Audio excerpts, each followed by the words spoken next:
नमस्कार दोस्तों, स्वागत है आपका अपना ही यूट्यूब चैनल टुडे एग्जाम पर। दोस्तों, जैसा कि आज है 8 जुलाई 2024 और आज जो है CHSL का एग्जाम था।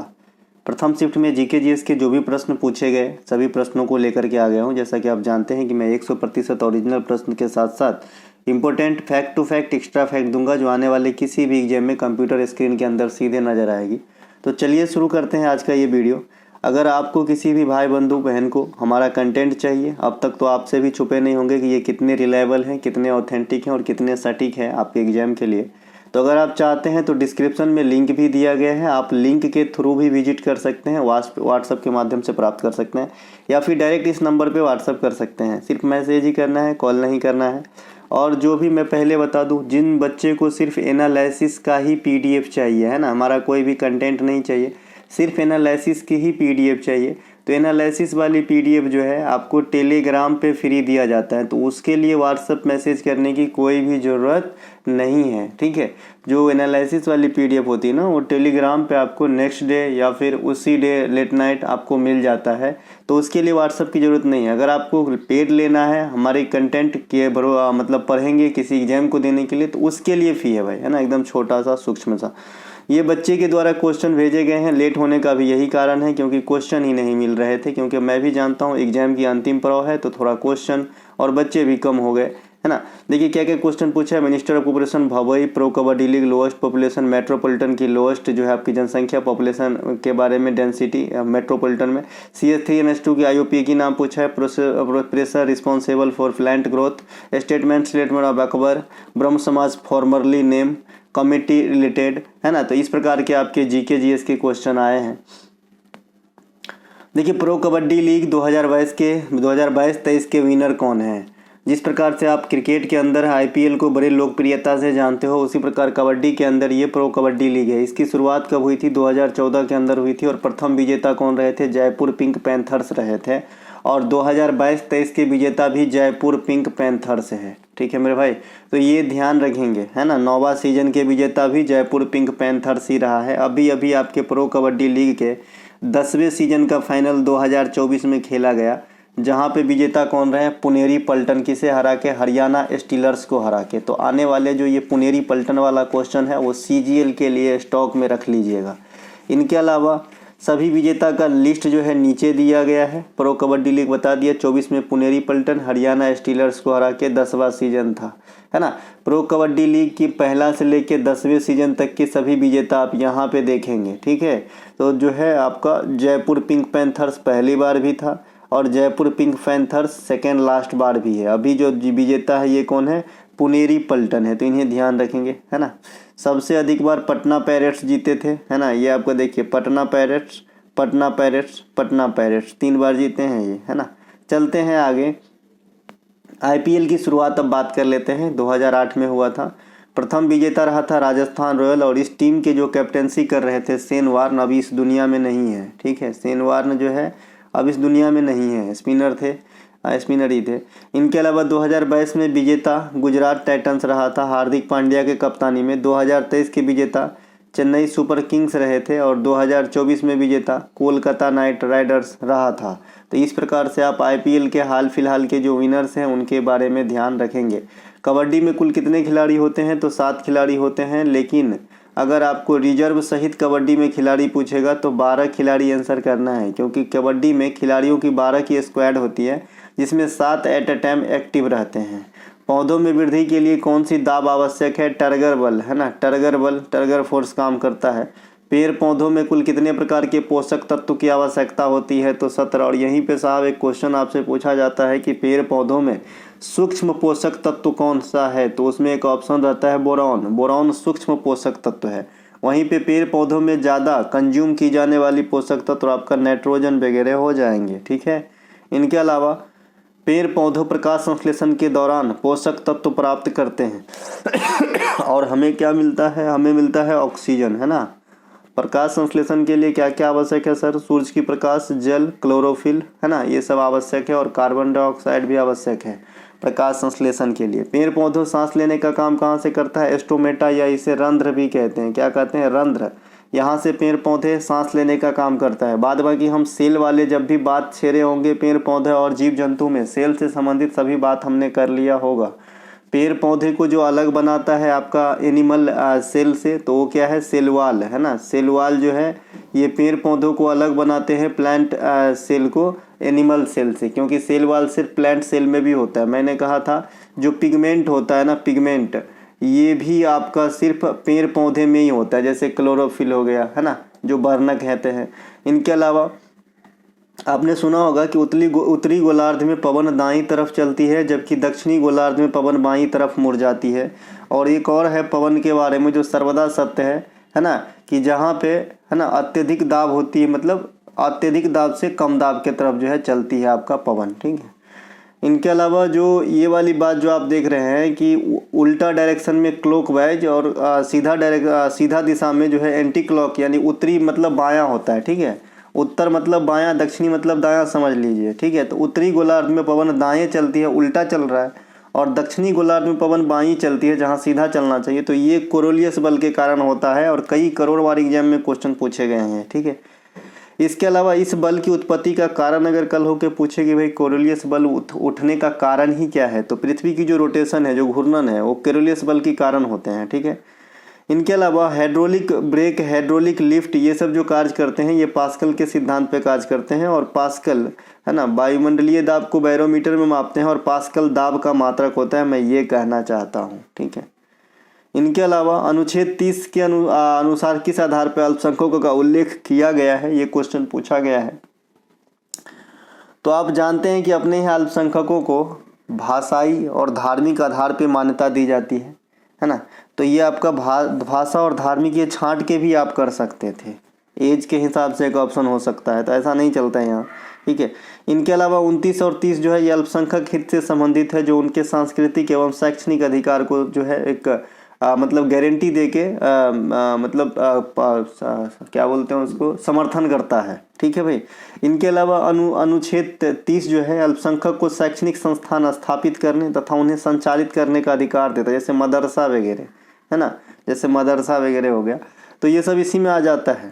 राज्य सरकार के द्वारा चलाए जाने वाली जो शैक्षणिक संस्थान है, वहाँ पे आपके नाम पूछ के एंट्री नहीं होता, आप कोई भी हो आपको एंट्री मिलेगा। इस बात की पुष्टि आर्टिकल 29(2) करता है कि भाई जाति, धर्म, लिंग आदि के आधार पे आप रिस्ट्रिक्ट नहीं कर सकते। इसी प्रकार का एक बात अनुच्छेद 15 में भी किया गया है कि भाई जाति, धर्म, लिंग, भेदभाव, कलर इत्यादि के नाम पे कोई भी भेदभाव नहीं करेगा। इस पे एक पिक्चर भी बना है, आर्टिकल 15 आयुष्मान खुराना का। इनके अलावा एक ग्रुप ऑफ आर्टिकल है, यहाँ भी आप देख लेंगे 19 में जो आर्टिकल है, यहाँ से क्वेश्चन इस बार CHSL नहीं पूछा है, लेकिन ये मैक्सिमम जो SSC के एग्जाम होते हैं यहाँ से क्वेश्चन पूछा करता है। इस बार संविधान में सिर्फ DPSP, स्वर्ण सिंह समिति, मौलिक कर्तव्य और आपका जो फंडामेंटल राइट से कुछ एक बातें यहीं तक सीमित रखा है, और 1-2 आर्टिकल पूछ लेते हैं कभी कभी, बस है ना। इस बार जो है संविधान में ज़्यादा छलांग नहीं लगाया एग्जामिनर ने। तो 19 वाला जरूर देख लीजिएगा। 19 के 1 जो है बाक एवं व्यक्ति का अधिकार है, 2 जो है शांतिपूर्ण ढंग से सम्मेलन करने का है, 3 जो है सहकारी समिति जैसा संगम या संघ बनाने का अधिकार है, 4 है कि आप इंडिया में कहीं भी विचरण कर सकते हो अबाध रूप से, 5 है कहीं भी निवास कर सकते हो, 6 है कोई भी जीविका आप अपना सकते हो, है ना। इनके अलावा मार्च 2024 के अनुसार सहकारिता मंत्री, पता नहीं 25 बार पूछ चुके हैं ये, है ना। अभी इसी एग्जाम की बात कर रहा हूँ, तो अमित शाह साहब। गृह मंत्री और आपका सहकारिता मंत्री कौन है? अमित शाह थे अपने दूसरे कार्यकाल में, है ना। भारत की पहली जनता पार्टी की सरकार कब बनी थी? तो 1977 में। हिदायत दिया जाता है कि आप 2023 के मंत्रिमंडल मोदी साहब वाला जरूर देख के जाए, उनमें गिने चुने पोस्ट देख के जाए। आने वाले शिफ्ट में बिजली मंत्री वगैरह पूछे जा सकते हैं, आप देख के जाइएगा। मुझे क्या हो गया है। इसके अलावा जो 1977 में गैर कांग्रेसी प्रधानमंत्री थे पहले, ये मोरारजी देसाई साहब थे। मैं आम खा लिया हूँ, उसका जो दूध होता है ना मुंह के पास का, वो शायद चला गया, खांसी आ रही है। मोरारजी देसाई भारत में सबसे अधिक बार बजट पेश करने का जो है रिकॉर्ड अपने नाम रखे हैं, और यही मोरारजी देसाई साहब है जब आपका रोलिंग प्लान की जो अवधारणा आई थी 1978 में, 1978 से 1983 के कार्यकाल के लिए, तो ये रोलिंग प्लान उन्हीं के समय आया था, मोरारजी देसाई के काल में, ठीक है। इसके अलावा अच्छा, अगर आपसे कोई पूछे कि भाई रोलिंग प्लान कब ब्रेक कर दिया गया, तो 1980 में ही ब्रेक कर दिया गया था। भले 83 तक के लिए बना था, क्योंकि सत्ता पलट होकर जो सत्ता है फिर से कांग्रेस के हाथ में आ गई थी और कांग्रेस छठी पंचवर्षीय योजना की अवधि 80 से 85 फिक्स किया था। महावीर जयंती किस तीर्थंकर के नाम पे मनाया जाता है, तो जो 24वें हैं भगवान महावीर, इनके नाम पे। जैन धर्म के प्रथम तीर्थंकर कौन थे, ऋषभदेव, और अंतिम तीर्थंकर कौन थे, भगवान महावीर। जैन धर्म के 23वें तीर्थंकर VVI करके रखेंगे, अच्छे एग्जाम में आ जाता है, पार्श्वनाथ साहब, जो भगवान महावीर के पिता थे।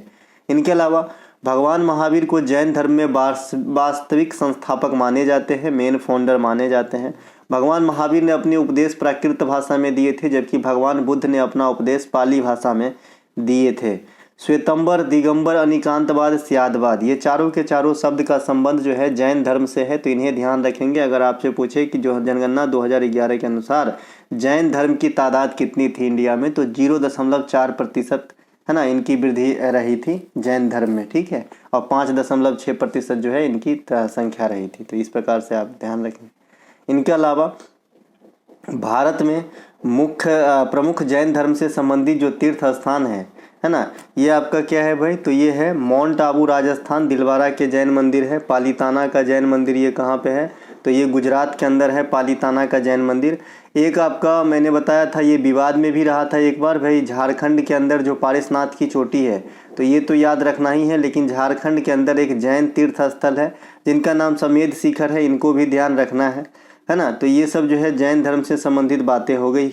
इनके अलावा जैन धर्म में अन्न पानी को जो त्याग कर, अन्न पानी मतलब खाना पीना भाई, है ना, अन्न मतलब दूसरा नहीं, यहाँ पे खाना पीना है ना, तो जो खाना पीना यानी अन्न जल को त्याग कर जो अपनी ज़िंदगी को है ना समाप्त करने की जो प्रक्रिया है, उसे सलेखना कहा जाता है, ठीक है भाई, तो ये ज़रूर ध्यान रखेंगे, है ना।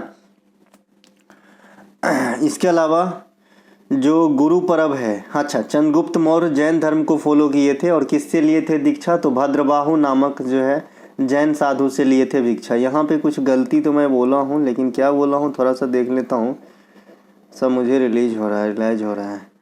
यहाँ पे जैसा कि मैंने आपको बताया था कि भाई जैन समुदाय के लोग जो है 0.4% है, ये सही है तो है, तो क्या गलती है, हाँ सही है भाई, 0.4% ही था 2011 में, ठीक है।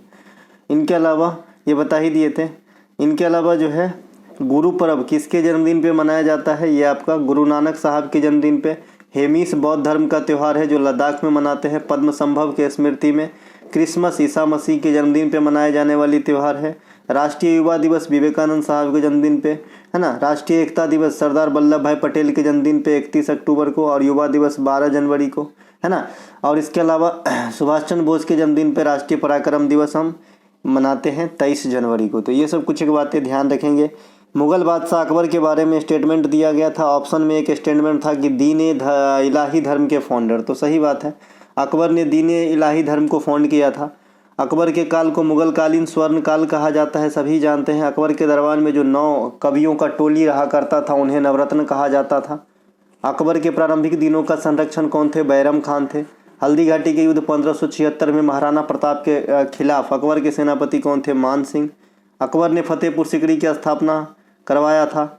बुलंद दरवाज़ा का निर्माण करवाया था। इबादत खाना की स्थापना करवाए थे। ये सभी के सभी जो काम है, कृत है, ये अकबर से जुड़ा हुआ है।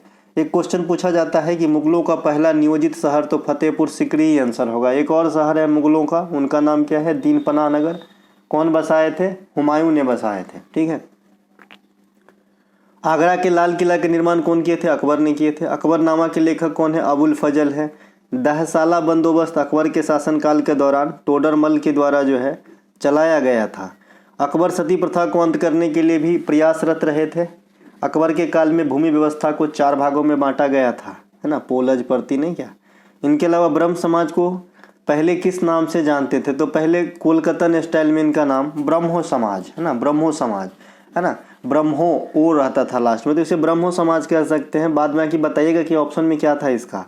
ब्रह्म समाज की स्थापना 1828 में किया गया था कोलकाता के अंदर राजा राम मोहन राय के द्वारा। बाद में आदि ब्रह्म समाज की स्थापना भी हुई, है ना। इनके अलावा जो आपका आत्मीय सभा है, ये भी राजा राम मोहन राय के द्वारा ही फाउंड किया गया है। बाद बाकी यहाँ पे जो भी समाज है, ब्रह्म समाज, राजा राम मोहन राय, 1828 कोलकाता। आत्मीय सभा राजा राम मोहन राय 1815 कोलकाता। तत्वबोधिनी सभा देवेंद्रनाथ टैगोर 1839 कोलकाता। यंग बंगाल आंदोलन डीरेजियो हेनरी विवियन डेराजियो 1826 कोलकाता। आदि ब्रह्म समाज केशव चंद्र सेन 1864 कोलकाता। तो इस प्रकार से जो है आप इसे देख लेंगे। ये PDF मैं आपको दे ही दिया हूँ, तो मैं यहाँ पे क्यों टाइम पास करूँ, चलता हूँ आगे, ठीक है।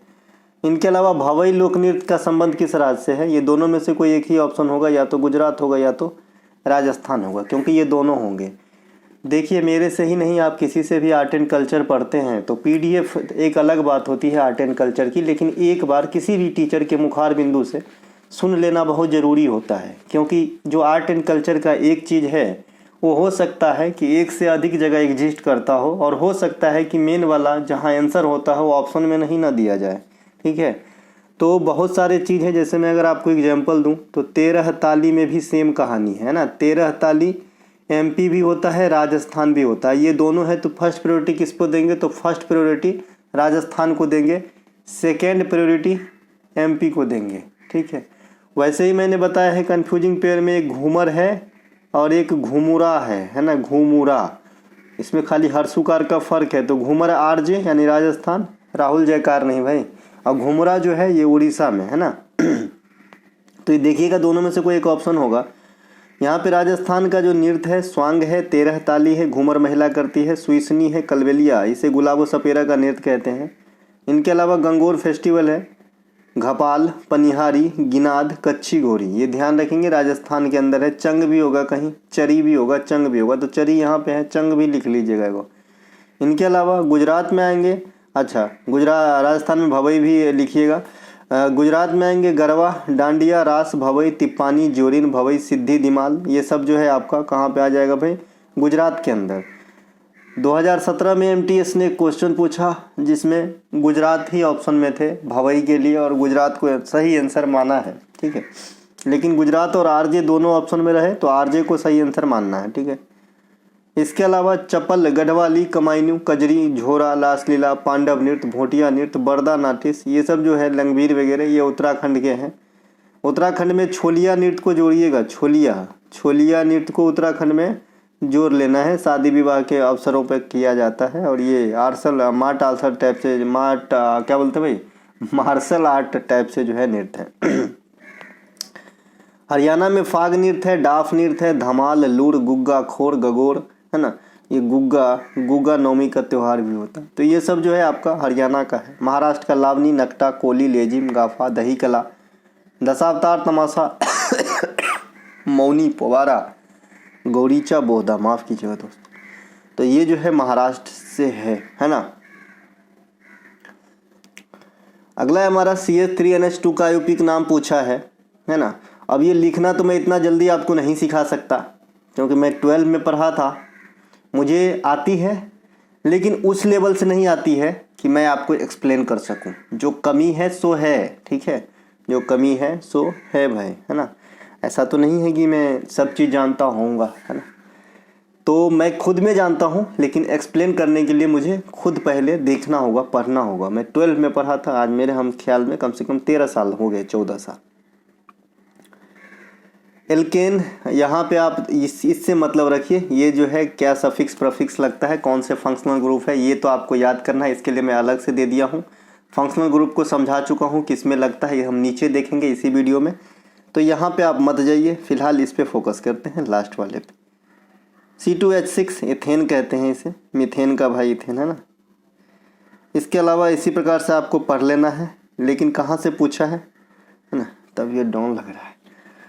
क्लोरो इथेन देखिए यहाँ पे CH3CH2Cl होता है। इथेनॉल CH3CHO होता है, इथेनॉल। यहाँ पे जो पूछा गया है वो निचला वाला पूछा गया, ये वाला, है ना। मिथाइल एमाइन पूछा है, CH3NH2 अगर पूछा है तो मिथाइल एमाइन होगा। एमिनो मीथेन भी इसे बोलते हैं या मिथाइल एमाइन बोलते हैं, ठीक है। अब नीचे जो मैं बोला कि फंक्शनल ग्रुप से काफ़ी क्वेश्चन आपके एग्जाम में आते हैं, हालांकि आज IUPAC नाम पूछा है, लेकिन ये फंक्शनल ग्रुप से भी आपको क्वेश्चन पूछते हैं। जैसे OH ऐड हो जाता है तो एल्कोहल हो जाता है, जैसे CH3OH मिथाइल एल्कोहल, ठीक है। C2H5OH ethyl alcohol. जैसे मैंने क्या बताया था कि CnH2n+2 क्या होता है, एल्केन होता है। इसमें से अगर एक हाइड्रोजन माइनस कर देंगे तो इसे हम जो बचता है उसे R से डिनोट करते हैं और उसे एल्काइल कहते हैं। ठीक है। और एल्काइल में आपको फंक्शनल ग्रुप जोड़ देते हैं और जो चीज़ रहता है वैसा मैं पढ़ देता हूँ। जैसे मीथेन से एगो हाइड्रोजन रिमूव किया गया है, मिथाइल बन गया है, अल्कोहल ग्रुप जोड़ दिया, मिथाइल अल्कोहल हो गया। आई होप आप समझ रहे हैं। ठीक है। उसी प्रकार से एल्डिहाइड में फंक्शनल ग्रुप क्या है, CHO। जैसे मिथाइल एल्डिहाइड यहाँ पे है, मिथाइल एल्डिहाइड है ना। तो इस प्रकार से आप पढ़ लेंगे, कई बार आप हमसे पढ़े भी होंगे और ये कई बार PDF में आप देखे भी होंगे।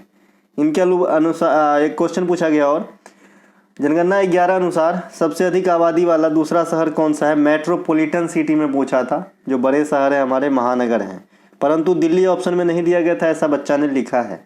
अगर दिल्ली नहीं होगा तो फिर उससे छोटू होगा, यानी जो आपका चेन्नई वगैरह है वो हो सकता है। ठीक है। तो यहाँ पे मुंबई में सबसे ज़्यादा पॉपुलेशन था मेट्रोपॉलिटन में। इनके अलावा कुई भाषा बताए हैं, कुई भाषा क्या होती है, कुई भाषा, कोकबरोक भाषा, गालो भाषा है ना।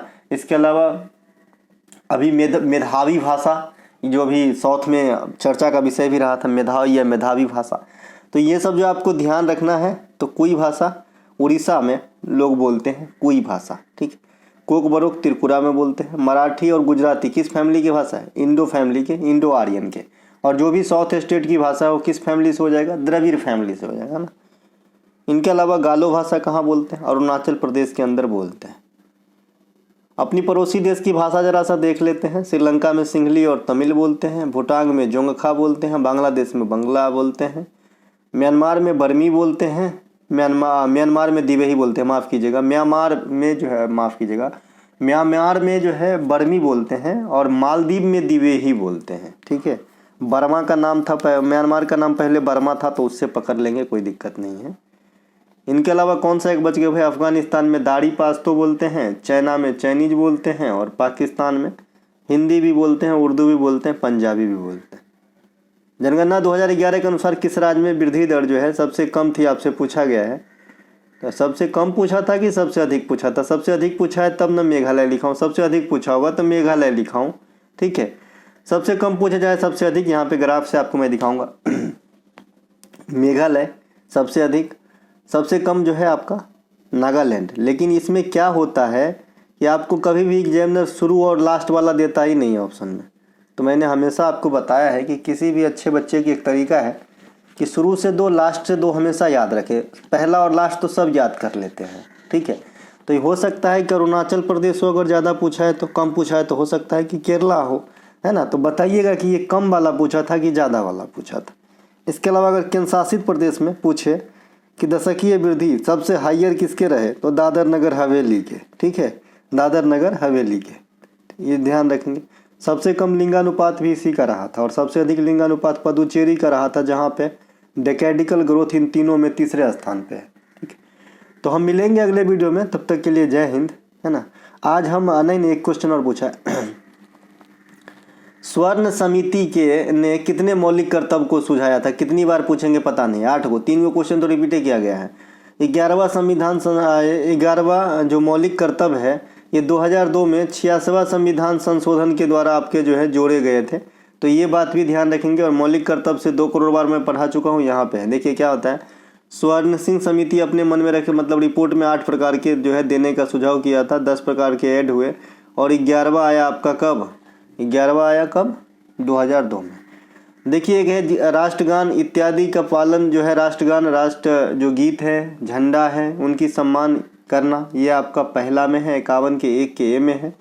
और पहला और लास्ट वाला मैंने याद करना बोले कि ऐसे ही याद हो जाएगा, तो ये कुछ सोच के ही बोले होंगे कि भाई झंडा सबसे ऊपर, तो पहला तो ऐसे ही आपका याद हो जाएगा, दूसरा आपका इधर से याद हो जाएगा, बाद में कि आपको याद करना है। आज शायद सेकेंड शिफ्ट में ये क्वेश्चन भी पूछा गया है, 51 के ए वाला पूछा गया है कि टीचर कोई बच्चे को झंडा के लिए खड़ा करता है, ये मौलिक कर्तव्य के किस आर्टिकल का जो है व्याख्या किया जा रहा है। तो आर्टिकल 51 के ए होगा, है ना। तो हम मिलेंगे अगले वीडियो में, तब तक के लिए जय हिंद। अगर आप हमारे कंटेंट चाहते हैं, डिस्क्रिप्शन में लिंक है, लेके एक ही जगह पढ़िए। SSC का एग्ज़ाम बढ़िया करने की मैं जो है ठाना हूँ, इसमें आप लोगों का सहयोग चाहिए। मिलेंगे अगले वीडियो में, जय हिंद दोस्तों।